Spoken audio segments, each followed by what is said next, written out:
मावशी तुमचं नाव काय? शर्मिला शिरपत बोमकर. आई तुमचं नाव? ललिता लक्ष्मण धुमक. आणि ही शेती किती वर्षापासून करताय तुम्ही? हा 10 वर्ष करतो.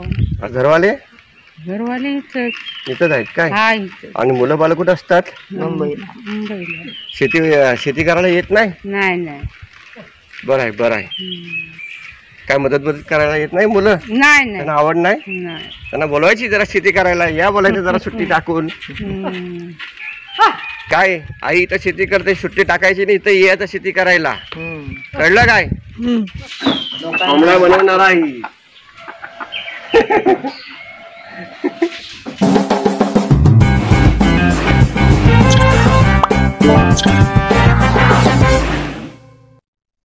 मित्रांनो, जून महिना चालू झाला आहे. अवकाळी पावसानंतरला जमीन भिजली आहे आणि शेतकरी आपले अवजार घेऊन मैदानात उतरलेत. शेतीचा हंगाम चालू झाला आहे मित्रांनो. आणि जून महिन्या निघतानाच शेतीची कामं चालू होतात कोकणामध्ये. वर्षभरामध्ये एकच पीक असतो मित्रांनो. काही ठिकाणी, डोंगरपट्टीच्या ठिकाणी फक्त एकच पीक घेतात आणि तो पावसावर अवलंबून असतो. रोहिणी नक्षत्र निघाल्यात आणि आता एक थोड्या दिवसांनीच पावसाची नियमित सातत्याने सुरुवात होईल. या नजरेनेच बघूनच शेतकरी आपल्या शेतामध्ये बैल नांगरणी करून पेरणीची सुरुवात करतात. मी पण आलो होतो आमच्या मावशीकडे या गावामध्ये फिरायला. खूप सुंदर आणि संपूर्ण शेतकऱ्याचं हे गाव आहे. मला तर खूप आवडलं. आणि याच हंगामामध्ये शेतीचं काम चालू होतं. नमस्कार मित्रांनो, सगळं तुम्हाला माहितीच आहे. शेतीचा हंगामा चालू आहे. आता शेतीचा हंगामा चालू आहे सध्या आणि पेरणीचं काम चालू आहे. सध्या मी आपला सावर्डे गाव ना, ढाकमोलीमध्ये पास्तेवाडी आहे. तिकडचे शेतकरी आहेत. पाठीमागे तुम्ही बघू शकता हे बैल नांगरणीचं काम चालू आहे. आणि आता थोडे पेरणी पण होईल. पाऊस सध्या थांबलेला आहे. आपण बघूया, थोडं त्यांना पण भेटूया आणि त्यांची पण मुलाखत घेऊया. माझ्यासोबत राहा मित्रांनो.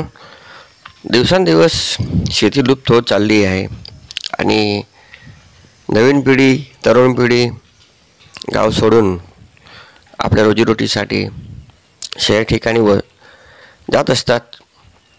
त्यातूनच या ढाकमोली गावातील पास्तेवाडी आहे.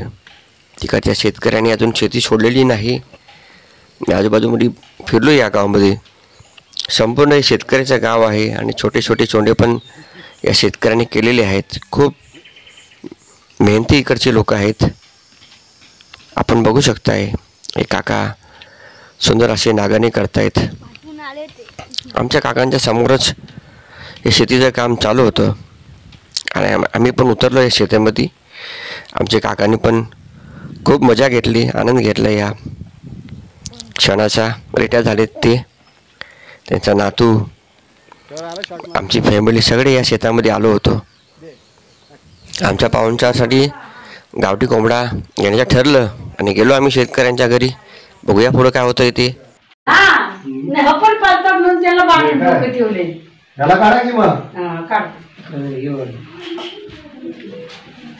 दरवाजा लावायला पाहिजे काय?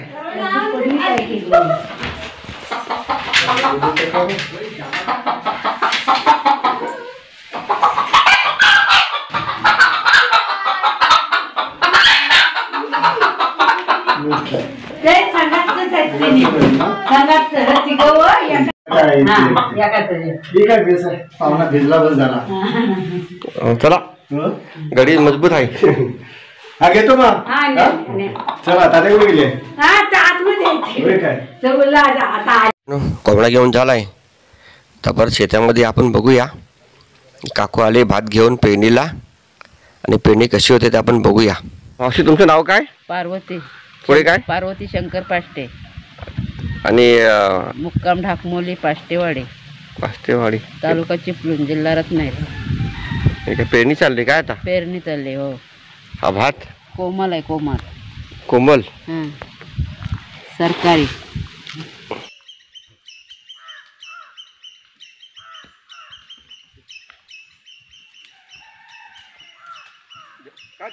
बाजूला घ्या, कट करणे परत घ्या वरती.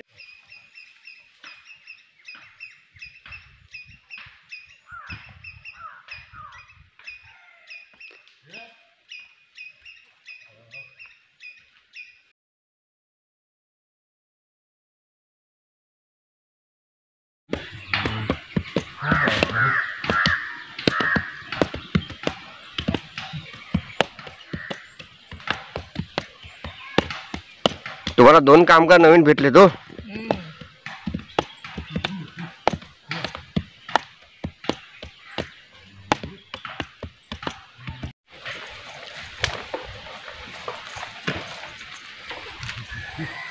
ह्याला किती पगार दिला हो? 200 रुपये का 300 रुपये? 300 रुपये रोजान बाई एक मागवलेली आहे. हे मुंबईवाडी 300 वाली आहे काय? हो, इथे रोज दाखवली गावामध्ये 300 रुपये रोज आहे. होय काय? मग जेवण पाणी तिला काय आहे काय? जेवण चहा पाणी नाश्ता जेवण सगळं आहे काय? चाय पाणी जेवण सगळा भेटतोय. तुम्ही पण विचार करा आणि लवकर या. लोकांना जेवण तर झाले. तर पण खाली नाका घेतली होती ना. अच्छा, त्याच्यासाठी दिले. इकडे नाही ना. आता राखलेला येतील ती लोक. मित्रांनो, पेरणी झाल्यावर अशी हे ढिबले फोडायचे असतात आणि जो दाणा असतो त्याला ढाकायचा असतो. पावसामध्ये ते वाहून जात नाही म्हणून. आणि शेत बारीक केला जातो जेणेकरून पाऊस पडला आणि या दाण्यामध्ये रोप तयार झाले ते अलगत वरती यायला हे शेताची फोड केली जाते. शेत बारीक आणि सुपीक केला जातो. तुम्हाला माहिती असेल का नसेल ही माहिती मी दिली आहे इथे. आणि हे आमचे काका आणि सौ गावठी कोंबडा घेऊन काका कुठे पोचलेत ते आपण बघूया. मित्रांनो, हे पाष्ट्यावाडीतली घरं आहेत आणि हा गावच राहिला आहे. सुंदर अशी कोकणातली घरं आहेत. हे नयनरम्य आपल्याला बघायला भेटतात. पाहुणे आलेत ना. पाहुणे किती आहेत? मित्रांनो, याला फाटीची खोप बोलतात. वर्षभर फाटी अशीच उघडी असते, पण पावसामध्ये अशी खोप बनवून पावसाचं संरक्षण करून 4 महिने आम्हाला काढायचे असतात गावच्या ठिकाणी. आवाज पण आला बघ. फाटी पुरायला पाहिजे ही सगळी अशी व्यवस्था आम्ही करत असतो. मित्रांनो, हा बघा घराजवळचा चोंडा पण केलेला आहे आणि याला आवटा बोलतात. अशी जे मेडी आणि लगेजी असतात जे मांडव बनवायला उपयोगी पडतात, वाडा बनवायला, त्या शेतकऱ्यांकडे सुविधा नसते ते या पद्धतीने बनवतात. आणि ह्या एक सुंदर आणि स्वच्छ गाव सापटेवाडीचं आपल्याला बघायला भेटतं इथे. काका आमचे चाललेत कोंबडा घेऊन पुढे. आमचं घर पुढे आहे. एक शेतामध्ये सुंदर घर बनवलेलं आहे आणि समोर शेताची भाजवणी करून तिथे पेरणी पण झाली आहे. आपल्याला कोकणातलं सुंदर दृश्य बघायला भेटतात. मित्रांनो, बसल्या तुम्हाला एक कसं वाटतंय बघून ते कमेंट करून मला अवश्य सांगा. आणि कोंबडा आम्ही आता हलवून नेतोय पुढे.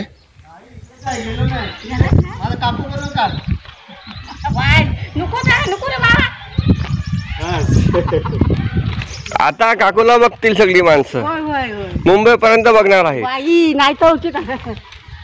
गावाची माणसं अशी प्रेमळ असतात. या गावावर मोबाईलचा जास्ती प्रभाव पडलेला नाहीत असा दिसून येतोय. सुंदर हे गाव आहे, मला खूप आवडलं.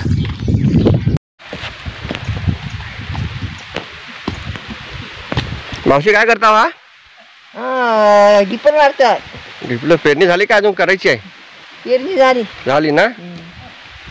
आता इथं लावणार काय? हा, लावणार. बर, नागरणी चाललंय.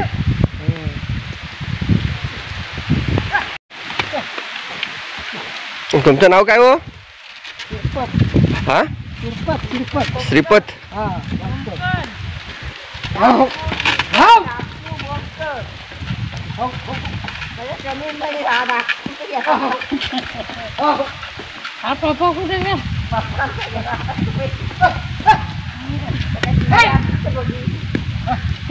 टीव्ही नाही काय आता शीतल का पण आहे ना, शिल्पू का पण आहे. हा, ड्रॅगन पण. आमच्या आईच म्हणजे आई माझी मुलगी कथा या अगं व आजोबाचे नातू नातू म्हणतील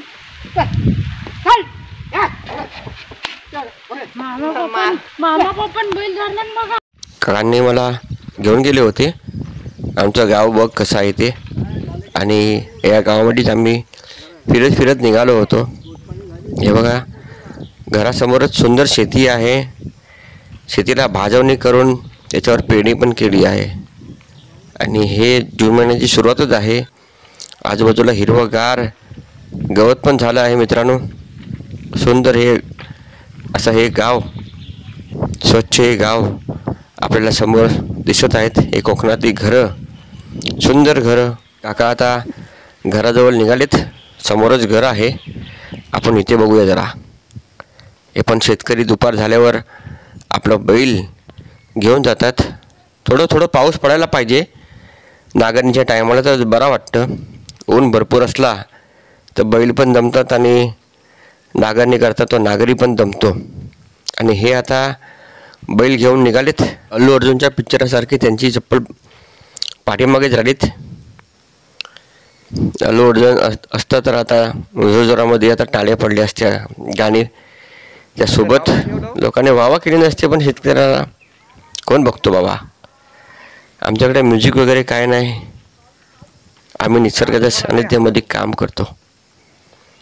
हे सगळं बघून तुम्हाला कसं वाटतंय कॉमेंट मला अवश्य करून सांगा. आणि हे या गावाची हे चिपळूणच्या सावर्डे गावातली ढाकपोली गाव आहे. त्यात हे पाष्टेवाडी छोटेसं गाव. आणि या गावाची सुंदरता तुम्हाला कशी वाटली ती मला कॉमेंट करून मला अवश्य सांगा. आणि पुढेच हे वरती आमच्या काकाचं घर आहे हे मातीचं. अजून पण हे 100 वर्षाचं घर आमच्या काकांनी टिकवून ठेवलं आहे. हे संपूर्ण मापाचे असतात मातीचं त्याचं हे घर आहे. आणि काका आमचे आता हे पाठीमागच्या रस्त्याने निघालेत घराकडे. आणि हे सुंदर आंब्याची बागायत आहे मित्रांनो. हे खाली आंबे पडलेत आणि आपण इथेच थांबतोय आता. भरपूर उशीर झाला आहे. व्हिडिओ तुम्हाला कशी वाटली ते कॉमेंट करून मला अवश्य सांगा. पुन्हा भेटूया. Bye bye.